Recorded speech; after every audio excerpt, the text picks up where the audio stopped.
Love them knobs coming at you. What we got? We got the Caswell design Provoke. And you know what? Don't be provoking me.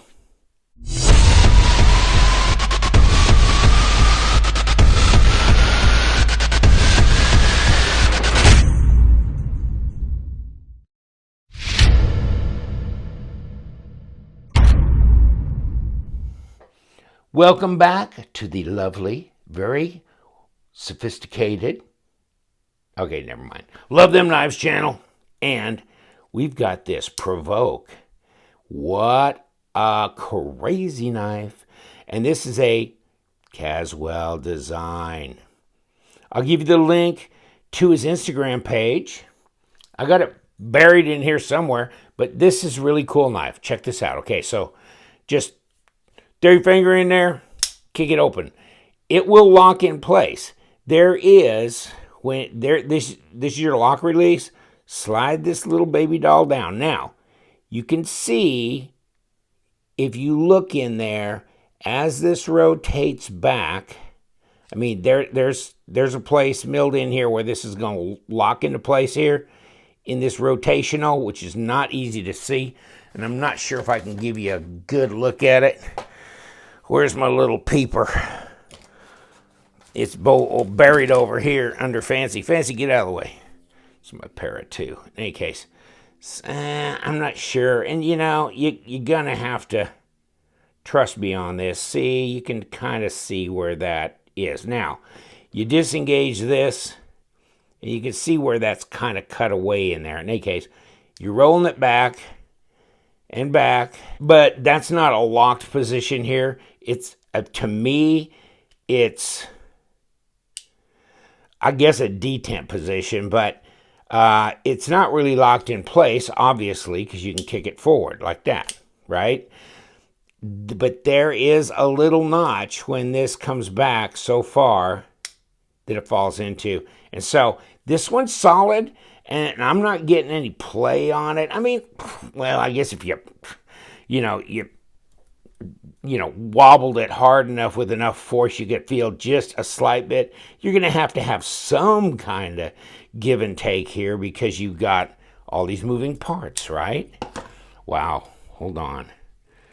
This is just not right, is it? We need to come up a skosh with the video to get off the floor here. CRKT, here's the model. Made in Taiwan. Okay, no, it's not the one from the Kickstarter program made by Millet Knives. They're making theirs out of titanium and 3V steel. This is D2 steel blade. This is aluminum. So it's kind of strange. They're kind of making that they're doing both of these at the same time. But in any case, that I've seen, the one that was a Kickstarter one made by Millet, it's not out yet as of this date, but I'm sure it will be soon. And so these are both authorized by Caswell. It's his design. And the pocket clip is interesting on this. It's Karambit, obviously. It's a morphing Karambit. It's foldable. You can wave it if you want. I mean, with just the kinetic energy of like that. If you want to just whip it out, you can't whip it. Never mind. In any case, so, or, you can go forward. If I'm going to hold it like this, which is kind of weird, but if I'm going to hold it like this in my hand, I'm going to kick it forward with this second set, because back here, it's hard for my thumb to get kind of all the way back here, and it's a little awkward, but it can be done. And then you're going to hold it like this, which you would hold it maybe like this for some conventional cutting tasks. Agreed? I mean, conventional type cutting tasks, because this is your self-defense hold here, So basically, the way I really see this knife is this way, and that way you can deploy it just like that. And you don't really have to take your finger completely out of that thumb loop. to bring it back. And you could get better at it than I am, but, you know, basically kick it out, bring it back, let the gravity snap it back into place, knock your camera stand over. I'm getting excited. But, you know, that kind of thing. So you can get a little bit handier at it than I am. In any case. But this pocket clip, I will insert like about a 10-second little video in here to show you that you push this in, this opens this pocket clip. Okay, I'm pushing where these grooves are here. That opens the clip up, you slide it over your pants pocket. Then, you know, as opposed to a normal pocket clip where it may come up to here and expose this much of the knife, this one will come clear up to here. It's almost hidden in your pocket, and you'll see that when I insert the clip, which I'll do, showing also that when you withdraw this from your pocket, this will act like a wave and actually open when you pull it out of your pocket. And I'm going to show it right now. There we go. Push this little thing in. It kind of goes over the pocket. Clip. There it goes. It was a little bit of a struggle. There it is. Can we take it? Can we take it wave? Put my finger in that thumb hole, or just, you know what, grab it like this. And there it goes, yeah, right out. So, not the first try, but the best try that I could actually get on film. Back in the pocket. Okay, my pocket's a little ragged, but there you go, it's back there. I want to go for it like that. There it goes, right like that. So that works. All right, I hope you enjoyed that little piece of cinematic history. In any case, so this is interesting. It's not super lightweight, but I don't find it to be all that heavy. And I don't know why I'm holding it like that. I really prefer it like this. First of all, you know, this kind of gives you a knuckle duster right here. And, you know, also is the way you may want to deploy this in any case. Plus, it actually stays pretty, now messing with it, stays pretty stealth in your hands. You know, it's not really all that visible until it comes out. And then, like I said before, you can reposition and kick it back into place without really getting your finger out of this hole. So, as far as that's concerned, let's take a look. 168 grams, basically, which is not that much.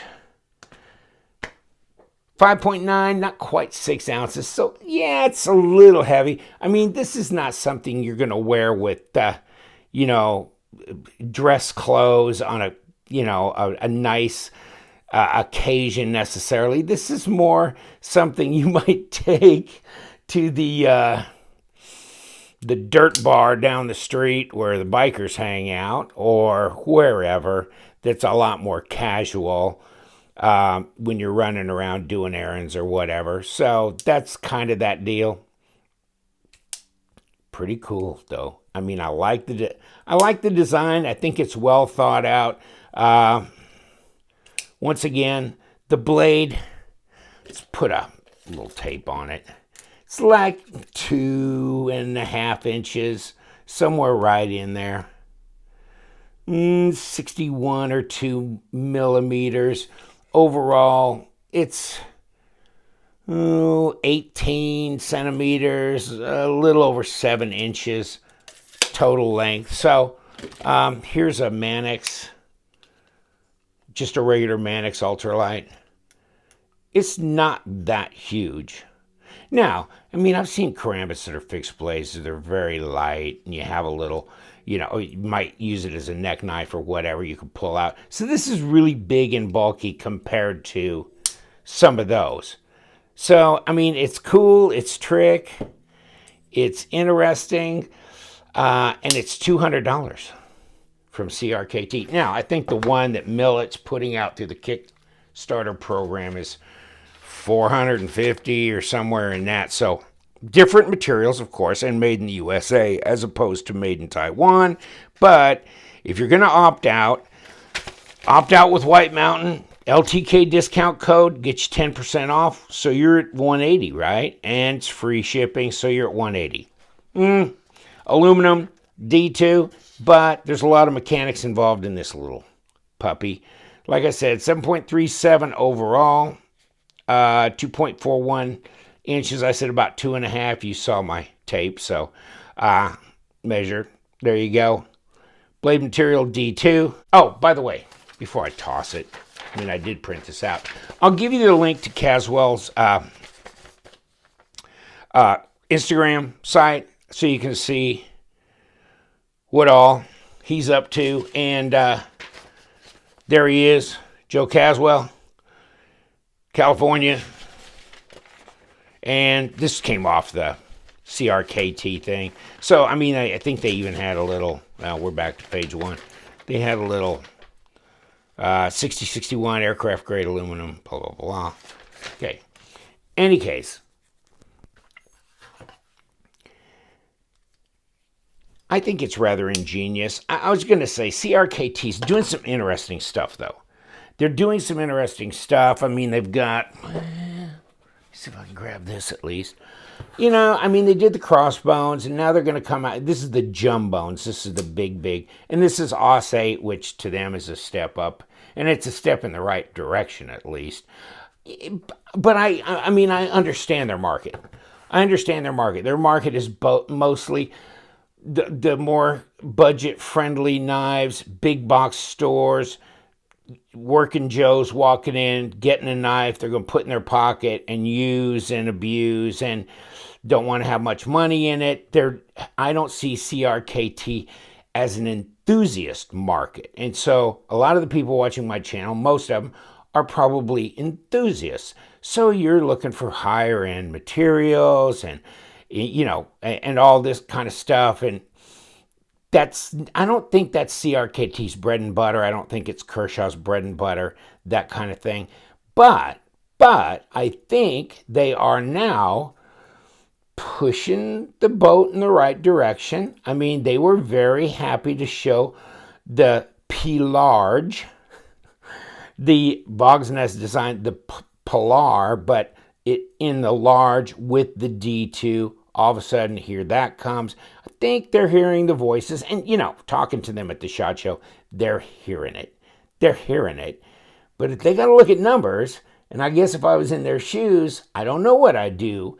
I don't think I'd go to D2 on every blade. And I was talking to Richard Bryant, who's one of the viewers, and he lives out in Jersey.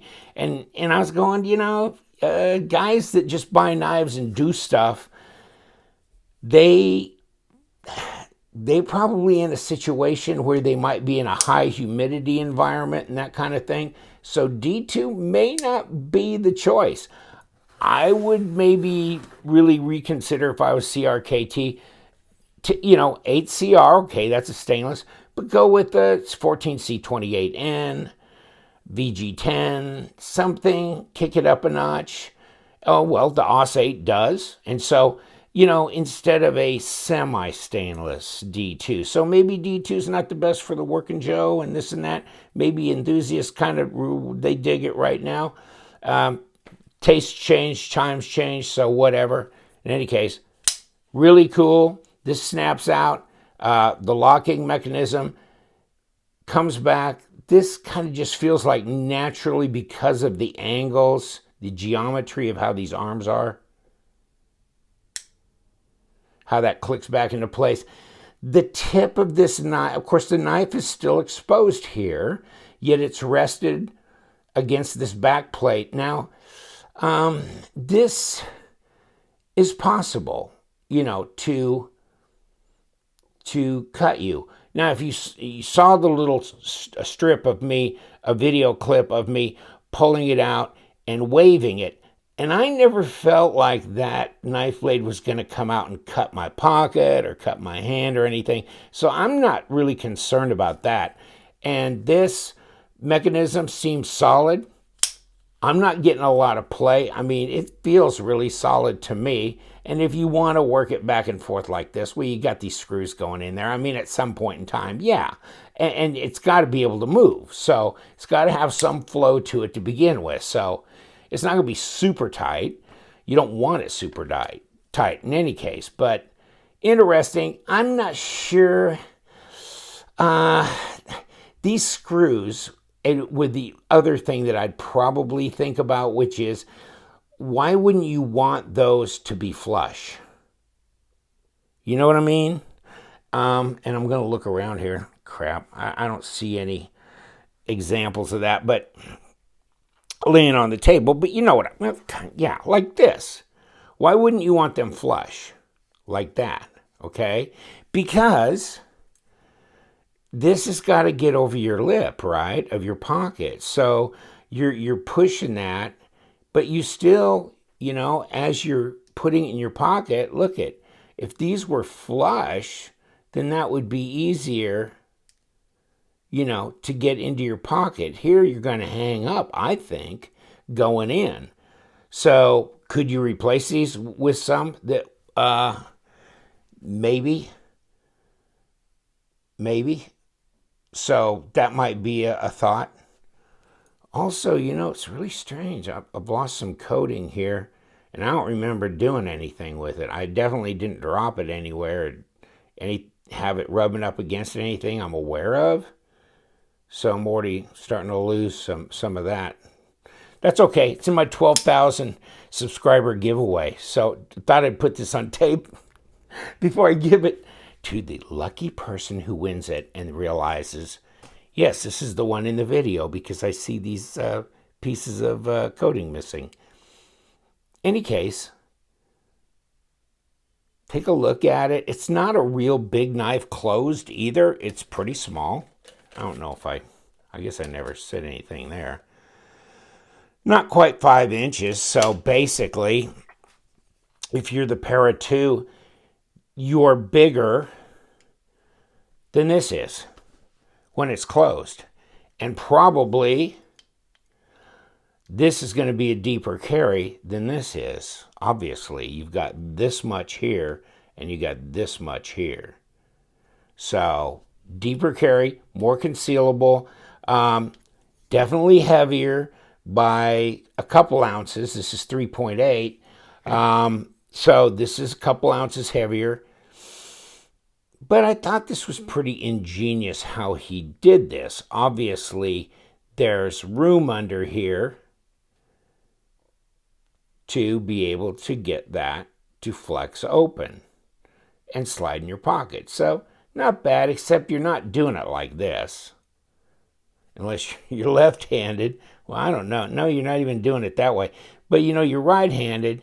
It's going into your pocket like this. It's the outer part of your pocket. This is inside on your body. So really you're pushing it like this to put it in your pocket. Yeah, not as easy to put pressure on as it is like that. But, okay, you can do that. Other than that, yeah, this way it takes up some space, doesn't it? You know? Not quite 2 inches, but it's starting to get there, and that's a pretty good distance as far as that goes. So how ultra stealth is this? Well, hold on. Let me get my calipers out here because really, let's see. I mean, a lot of knives are about, what, a ½ inch across, that kind of deal. So let's see what we got here.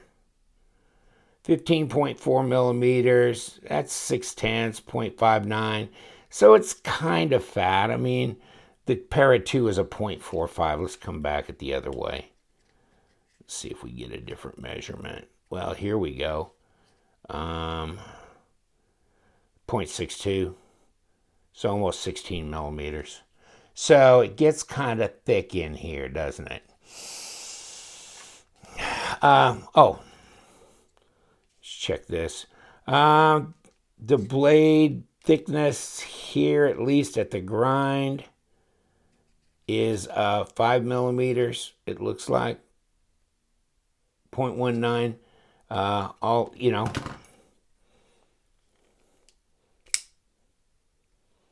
boink, all the way out here.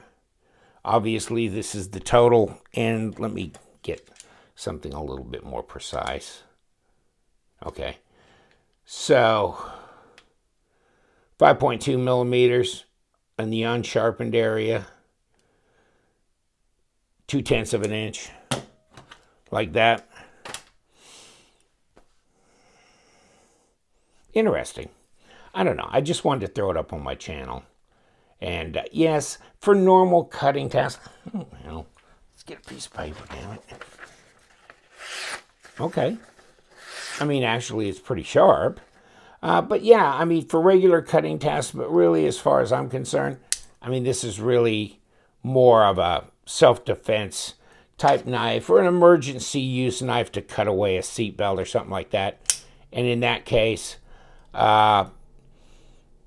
for certain purposes, you're more comfortable maybe this way. I had a neighbor that's into martial arts. He was always holding his knife in the reverse grip type thing anyhow. But in any case, cool little piece. Handy, fairly concealable. Like I said, yeah, striking capabilities, concealment, able to deploy real easily. Kind of got to back, for me, I got to kind of back out of this hole to kick it back. But other than that, it's interesting. Yeah, I understand the charm of it. I understand the design and engineering parts. And I think it's a pretty trick little piece, depending on the market, who you are and what you like. This is not something that just kicks my lust button. It doesn't. But I think it's significant. And that's why it's on my channel, because I think it's important. It's really interesting engineering. And yeah, I mean, it's really cool. CRKT making it. $200, go figure. Even this one, they ain't giving away, right? So the Jumbones, Big, Haas, that kind of thing. But they're doing a lot of stuff with the Richard Rogers CEO knife and the Avant with the Eric Oaks and all that kind of stuff. They're coming out with some pretty cool stuff. The Seismic with Flavio Icoma and his deadbolt system. So I was really impressed when I was at the CRKT booth. Oh, crap, let me see if I can reach back. The Avant, I'm always so prepared, aren't I? With the Eric Oaks. And I just thought, I know this is only 8CR14, but I mean, it really, with the IKBS, this thing just seems so sophisticated and nice. I'm looking forward to my Mass Drop Orca coming through, Eric Oaks knife. But this is right, left hand. It's classy looking. Some people are not feeling this thumb disc, but I think it's kind of a cool ability to, you know, do you want it just straight up where you can't flick it? I don't know. And see, they crowned the spine and everything, so I'm digging this too. I really am. So I think they're coming out with some interesting stuff. The Seismic, you know, Avant, Slacker, which is a field strip one, and then they got Burnley coming out with a field strip one too. I really like their lineup for 2019, so I'm impressed. Hopefully they go forward. I hear they're going to make a Crossbones, not Jumbones, Crossbones in higher end blade steel, so watch for that as well. CRKT, dealing with the fact that they have a niche with a certain user group that's probably the bulk of their profitability, but I think they're pushing towards appealing more to the enthusiast market, and I encourage them to continue in that way. Super nice people, absolutely super nice people, and I enjoyed being at the booth at the 2019 SHOT Show. Got to meet Brian Ty, Ken Onion, Jeff Parks, Richard Rogers, Flavio Icoma. I mean, on and on. It was the hit of the stars, right? I mean, these are legends well-known people that it's just fun to meet in person. In any case, take care. Thank you so much for joining me. You know what we do around here. We love them knives. So you guys stay sharp.